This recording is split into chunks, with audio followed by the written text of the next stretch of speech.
बाणासुर, जिसे बाण भी कहा जाता है, हिंदू पौराणिक कथाओं में एक प्रसिद्ध और शक्तिशाली असुर, राक्षस, राजा है। वह मुख्य रूप से भगवान कृष्ण से जुड़े कथाओं में प्रसिद्ध है और उनकी कहानी का वर्णन प्रमुख रूप से भागवत पुराण में मिलता है।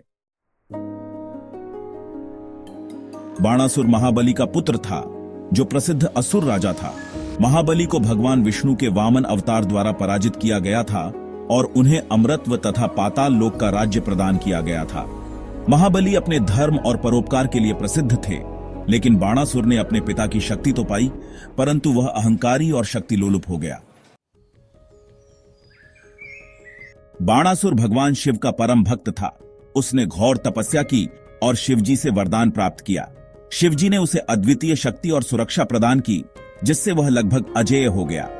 बाणासुर के पास 1000 भुजाएं थीं और वह एक भयंकर योद्धा बन गया।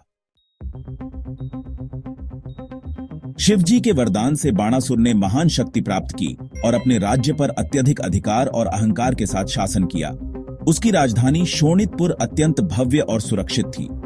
हालांकि अपनी असीम शक्ति के कारण बाणासुर बेचैन रहने लगा और उसे अपनी शक्ति प्रदर्शित करने के लिए नए युद्धों की तलाश रहने लगी। एक बार उसने शिवजी से कहा कि उसके पास 1000 भुजाएं हैं, लेकिन कोई भी लड़ने योग्य प्रतिद्वंद्वी नहीं है। इस पर शिवजी ने मुस्कुराते हुए कहा कि एक दिन उसकी यह इच्छा ही उसके विनाश का कारण बनेगी। बाणासुर की एक सुंदर पुत्री थी, जिसका नाम उषा था। वह उनकी विनाश की कहानी में महत्वपूर्ण भूमिका निभाती है।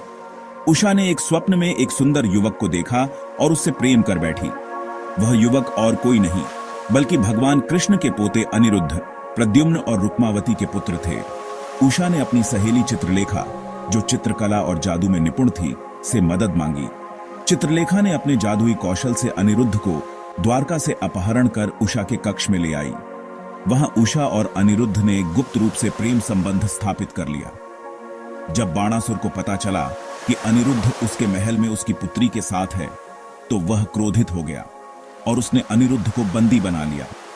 यह घटना कृष्ण और उनके भाई बलराम को अनिरुद्ध को छुड़ाने के लिए बाणासुर के राज्य तक ले आई।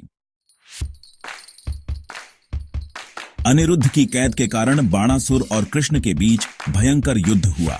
इस युद्ध में बाणासुर को भगवान शिव का समर्थन प्राप्त था, जबकि कृष्ण के साथ उनके भाई बलराम थे। इस युद्ध में भगवान शिव और कृष्ण आमने सामने आए।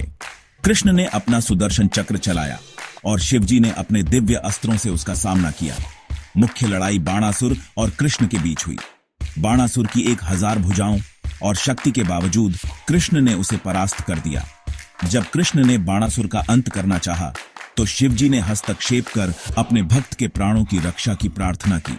शिवजी के आग्रह पर कृष्ण ने बाणासुर को जीवन दान दिया, लेकिन उसकी अधिकांश भुजाएं काट दी और केवल 4 भुजाएं छोड़ी।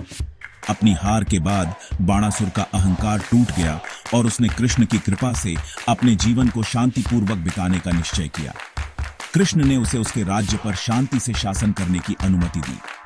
कुछ कथाओं के अनुसार शिवजी के वरदान के कारण बाणासुर अमर हो गया और हिमालय में शिवजी की सेवा करता रहा।